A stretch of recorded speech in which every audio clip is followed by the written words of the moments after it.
آج کل دیور اور بھابھی کے درمیان کوئی پردہ نہیں ہوتا۔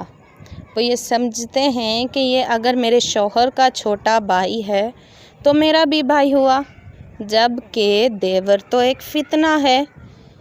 تو جب آپ کی شادی ہو جائے اور جن رشتوں کو میرے حضور نبی کریم صلی اللہ تعالیٰ علیہ وآلہ وسلم نے اور اللہ عز و جل نے حرام قرار دیا تو وہ آپ کے لیے کس قدر حلال ہو سکتے ہیں، کس طرح سے حلال ہو سکتے ہیں۔ تو اس بات کو اپنی ذہنوں میں خاص طور پر بٹھا لیجئے کہ بھائی وہی ہوتا ہے جو کہ اپنا بھائی ہوتا ہے۔ باقی جو رشتے ہو گئے ہیں تو یہ اسلام کی روح سے بھائی، لیکن ایسا نہیں ہے کہ اب ہم ان کے ساتھ بھائیوں والا کردار نبھائیں گے۔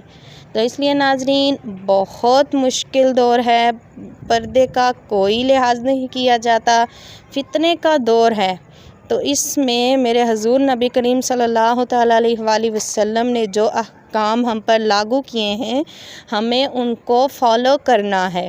ان رولز کو ہم نے توڑنا نہیں ہے، ان رولز کو ہم نے فالو کرنا ہے، چاہے زندگی میں ہمیں کتنی ہی مشکلات کیوں نہ سہنی پڑیں، کتنی ہی باتیں کیوں نہ سہنی پڑیں، ہم نے سب تکلیفیں برداشت کرنی ہیں، لیکن پردے کو نہیں چھوڑنا۔